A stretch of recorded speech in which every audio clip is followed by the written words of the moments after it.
அழகே அழகு சீரியலில் தங்கராஜ் மாதிரி மாப்பிள்ளை வீட்டுக்கு ஒன்று இருந்தால் அந்த வீடு கண்டிப்பாக உருப்படாதுன்னு நினைக்கிறவங்கெல்லாம் நம்ம சேனலுக்கு சப்ஸ்கிரைப் பண்ணிவிட்டு லைக் பட்டனை தட்டி விட்டுருங்க. தங்கராஜ் ரேவதியை கூட்டிக்கிட்டு வண்டியில் போகிறாரு. காரில் போக போக ரேவதி கிட்ட என்ன ஒரே பாட்டும் சிரிப்பும் கூத்தும் கும்மாளம்னு வீதி வரைக்கும் கேட்குது.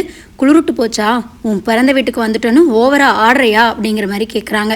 அதுக்கு ரேவதி இருந்துக்கிட்டு இல்லைங்க, எல்லாரும் ஜாலியாக உட்காந்து பேசிக்கிட்டு இருந்தோம், அதுதான் சிரிப்பு கொஞ்சம் அதிகமாகிடுச்சு அப்படின்னு சொல்லவும், சிரிப்பு வீதி வரைக்கும் கேட்குது, எல்லாம் என்ன நினைப்பாங்க, கொஞ்சம் கூட இதே இல்லை உனக்கு அப்படிங்கிற மாதிரி பேசுகிறாரு தங்கராஜ். உடனே ரேவதி கம்முன்னு அமைதியாக உட்காந்துக்கிறாங்க. அது எப்படி உன்னால் மட்டும் என் தங்கச்சியை கொண்டுட்டு இவ்வளோ நிம்மதியாக இருக்க முடியுது? நீ உன் அண்ணன் பாக்கியராஜ் எல்லாருமே நிம்மதியாக இருக்கீங்கடி, ஆனால் என் தங்கச்சியை இழந்துட்டு நாங்கள் தான் இப்போ தனியாக நிற்கிறோம் அப்படிங்கிற மாதிரி தங்கராஜ் சொல்கிறாரு. அதுக்கு ரேவதி இருந்துக்கிட்டு, ஏங்க இதுக்கு நாங்கள் எந்த விதத்துலேயும் காரணம் இல்லைங்க, அதை உங்களுக்கு நான் நிறைய தடவை சொல்லிட்டேன், நீங்கள் தான் புரிஞ்சுக்க மாட்டேங்கிறீங்க அப்படின்னு சொல்லவும், எது காரணம் இல்லைங்கிற, நீங்களா நடந்ததையெல்லாம் மறந்துட்டு பேசாத ரேவதின்னு கொஞ்சம் கோபமாகவே பேசுகிறாரு தங்கராஜ். இங்கே சுரேஷ் வீட்டில் தங்கராஜ் மாப்பிள்ளை போனதுக்கப்புறம் எல்லாரும் அவங்கவுங்க வாக்கில் போய் படுக்க ஆரம்பிக்கிறாங்க. அப்போ கோமதி அம்மா மீனா கிட்ட, ஏண்டி இப்படியெல்லாம் கூடவாடி மாப்பிள்ளை இருப்பாங்க அப்படிங்கிற மாதிரி கேட்குறாங்க. அதுக்கு மீனா இருந்துக்கிட்டு, கண்டிப்பாக அத்தை, அதுவும் தங்கராஜ் அண்ணனை பற்றி உங்களுக்கு தெரியாது, அவர் பார்க்கத்தான் சாதுவாக இருக்கார், ஆனால் இவங்கெல்லாம் சொல்கிற மாதிரி அவர் ரொம்ப டெரர் பீஸ் தெரியுமா அவங்களுக்கு அப்படிங்கிற மாதிரி சொல்கிறாங்க. அதுக்கு கோமதி அம்மா இருந்துக்கிட்டு, ஆமாண்டி, நான் கூட முத பார்க்கும்போது ரொம்ப சாதுவாக இருக்குது இந்த தம்பின்னு நினச்சேன், ஆனால் இப்போ தானே தெரியுது எப்படியெல்லாம் பேசுகிறாரு பாரு, பாவம் ரேவதி எப்படி தான் அந்த வீட்டில் இருக்காளோ அப்படிங்கிற மாதிரி பேசுகிறாங்க கோமதி அம்மா. இங்கே மதி ரூமில் மதி ட்ரெஸ் சேஞ்ச் பண்ணிவிட்டு படுக்கலான்னு தயாராகிட்டு இருக்கும்போது சுரேஷ் உள்ளே வராரு பாத்ரூம்குள்ளே இருந்து. மதி கொஞ்சம் டல்லாக இருக்கிறத பார்த்த சுரேஷ் மதி கிட்ட என்னாச்சு, ஏன் ஒரு மாதிரி இருக்க அப்படிங்கிற மாதிரி கேட்குறாரு. என்ன ஆச்சா, எதுக்காக தங்கராஜனை இப்படி கத்தணும் எல்லாத்து முன்னாடியும் அப்படின்னு கேட்குறாங்க. அதுக்கு சுரேஷ் இருந்துக்கிட்டு, அவர் அப்படி தான் சிரிப்பு சத்தம் ஜாலியாக இருக்கிறது இதெல்லாம் வீட்டுக்குள்ளே இருந்து வெளியில் சத்தமே கேட்கக்கூடாதுன்னு நினைக்கிறவர், அவர் சொல்கிறதும் ஒரு விதத்தில் கரெக்டு தானே அப்படிங்கிற மாதிரி பேசுகிறாங்க. அதுக்கு மதி இருந்துக்கிட்டு, அவங்க தான் அப்படி பேசுகிறாங்க, சரி நீங்கள் ஒரு போலீஸ் இன்ஸ்பெக்டர், நீங்கள் கூடவா இப்படி நினைக்கிறீங்க, பொண்ணுங்க எதுவுமே பண்ணக்கூடாதா, பொண்ணுங்க எது பண்ணாலும் தப்பா என்ன, அப்போ பொண்ணுங்களை விட ஆண்கள் தான் அறிவாளிங்கன்னு நீங்களும் சொல்ல வரீங்களா அப்படிங்கிற மாதிரி கேட்குறாங்க. அதுக்கு சுரேஷ் இருந்துக்கிட்டு, நான் அப்படியெல்லாம் சொல்ல வரல அப்படிங்கிற மாதிரி சொல்கிறாரு. இப்போ நீங்கள் பேசுகிறதுக்கு அப்போ என்ன அர்த்தம் அப்படிங்கிற மாதிரி கேட்குறாங்க மதி. இங்கே பாரு மதி, தொட்ட எல்லாத்துக்குமே நீ காரணம் கண்டுபிடிச்சிட்டு இருந்தீங்கன்னா இங்கே வாழ்கிற வாழ்க்கை நரகமாயிடும், நீ அதையெல்லாம் யோசிக்காமல் தயவு செஞ்சு கொஞ்சம் ரிலாக்ஸாக இருக்க பாரு அப்படிங்கிற மாதிரி சொல்கிறாங்க. அதுக்கு மதி இருந்துக்கிட்டு, என் கண்ணில் தான் எல்லாமே படுது, என்னை மட்டும்தான் எல்லாருமே கேள்வி கேட்குறாங்க, பொண்ணுங்களை அடக்கி வைக்கிற குடும்பத்தில் மாட்டிக்கிட்டு நான் தான் முடிக்கிறேங்கிற மாதிரி மதி பேசுகிறாங்க. அதுக்கு சுரேஷ் இருந்துக்கிட்டு, மலரணியும் தானே இந்த வீட்டில் இருக்காங்க, ஏதாவது பேசுகிறாங்களா, எதிர்த்து கேள்வி கேட்குறாங்களா, நீ மட்டும் ஏன் கேட்குற அப்படின்னு சொல்கிறாங்க.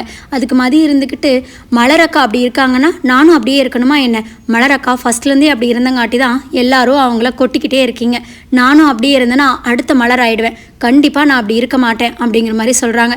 அதுதான் எனக்கு தெரியுமே, கல்யாணத்துக்கு முன்னாடியே அது தெரியும் தானே எனக்கு அப்படிங்கிற மாதிரி சொல்கிறாரு சுரேஷ். உடனே எல்லாரும் தூங்க போனதையும் பாக்கியராஜ் ரூமை காட்டுறாங்க. பாக்கியராஜ் ரூமுக்குள்ளே பாக்கியராஜும் மலரும் உட்காந்து பேசிக்கிட்டு இருக்காங்க.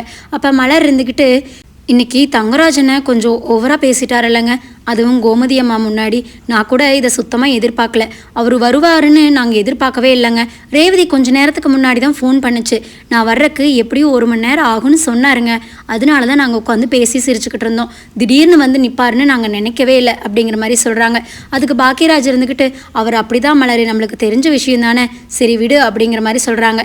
நம்மளுக்கு தெரிஞ்ச விஷயம் தாங்க, ஆனால் கோமதி அம்மா என்ன நினச்சிருப்பாங்க அப்படின்னு சொல்லவும், சரி விடு, அவங்களுக்கும் அவரோட உண்மையான கேரக்டர் தெரிஞ்சிருக்கும் தானே அப்படிங்கிற மாதிரி சொல்கிறாங்க. ரேவதி ரெசார்ட்டுக்கு வரல இல்லைங்க, அது அண்ணன் தான் கூட்டிகிட்டு வரலையா, கடைசி நிமிஷத்தில் அங்கெல்லாம் போக வேண்டாம், உன் பிறந்த வீட்டாளுங்க என்ன பண்ணாங்க அப்படிங்கிற மாதிரி ரேவதி சொன்னதை எல்லாம் பாக்கியராஜ் கிட்ட சொல்கிறாங்க மலர். அதுக்கு பாக்கியராஜ் இருந்துக்கிட்டு, இப்படி தான் ஏதாவது நடந்திருக்குன்னு நான் முன்னையே கெஸ் பண்ண மலர், ரேவதி பேசும்போது அவள் குரலில் ஒரு தழுதழுப்பு தெரிஞ்சுது, எனக்கு அப்போவே ஏதோ சரியில்லைன்னு தோணுச்சு, சரி ரொம்ப நோண்ட வேண்டாம், அவளை இன்னும் ஹர்ட் ஆவான்னு தான் நான் கேட்கல அப்படிங்கிற மாதிரி பாக்கியராஜ் சொல்கிறாங்க. விடிஞ்சதும் எல்லாரும் வழக்கம் போல் பரபரப்பாக வேலைகளை செஞ்சுக்கிட்டு இருக்காங்க. மலர் எப்பவும் போல் அடுப்பங்கரையில் சமைச்சிக்கிட்டு இருக்கா. அப்படி அப்போ சோஃபாவில் உட்காந்துக்கிட்டு மலரோட மாமியா அதாவது லக்ஷ்மியும் ராகவனும் உட்காந்து பேசிக்கிட்டு இருக்காங்க. அப்போ கோமதி அம்மா வீட்டுக்குள்ளேருந்து வெளியில் அதாவது ரூம்குள்ளேருந்து வெளியில் எங்கள் அண்ணா நாங்கள் இன்னைக்கு கிளம்பலான் இருக்கோம், 1 வாரமும் ஆச்சு, நாளையோட மீனாவுக்கும் வந்த வேலை முடியுது, நாங்கள் அப்படியே கிளம்பலான் இருக்கோம், நீங்கள் கண்டிப்பாக குன்னக்குடி ஒரு நாள் வரணும் அப்படிங்கிற மாதிரி சொல்கிறாங்க. அதுக்கு ராகவன் இருந்துக்கிட்டு, என்னங்க அதுக்குள்ளே கிளம்புறீங்களா, இருந்துட்டு குலதெய்வ கோயிலுக்கு போகலான்னு சொல்லியிருந்தேனே, அதை போய்க்கலாம்ல அப்படிங்கிற மாதிரி சொல்கிறாங்க. அதுக்கு கோமதியம்மா இருந்துக்கிட்டு, இல்லைண்ணா நீங்கள் குலதெய்வ கோயிலுக்கு எப்போ போகிறீங்கன்னு தெரியல, நாங்கள் ஒரு 2 நாளில் கிளம்புனாதான் எங்களுக்கு கரெக்டாக இருக்கும் அப்படிங்கிற மாதிரி சொல்கிறாங்க.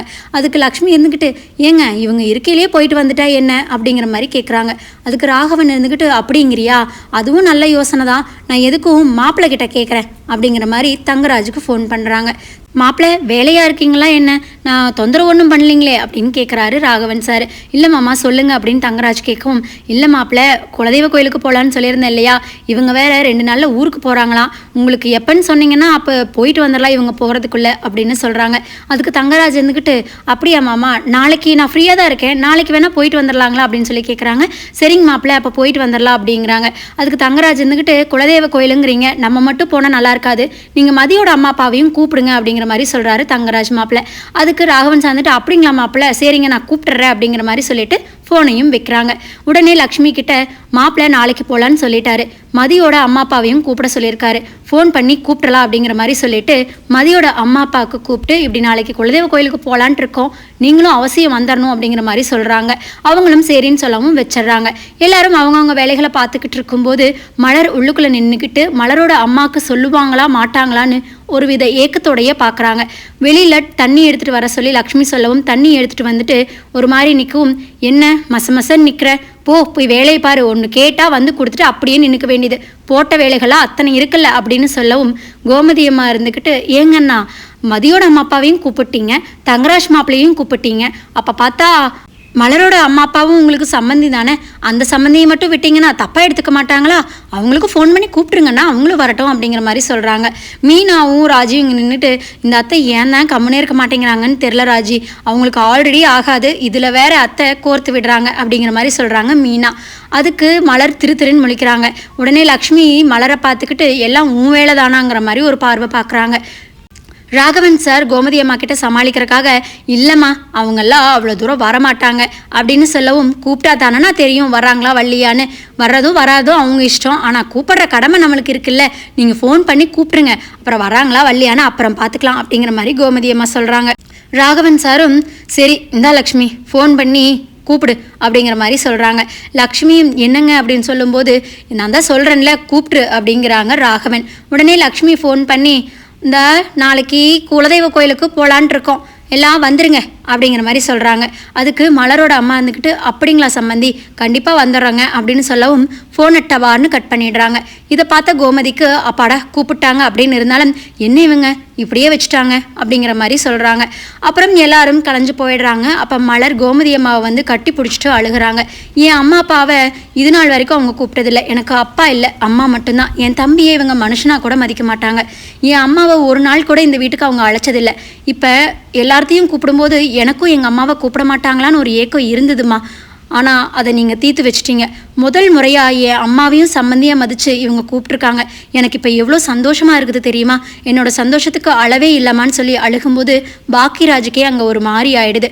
இதுதான் இனி வர எபிசோடில் நடக்க போகுதுன்னு நான் நினைக்கிறேன் ஃப்ரெண்ட்ஸ். நீங்கள் என்ன நினைக்கிறீங்கன்னு கமெண்ட்டில் சொல்லுங்கள்.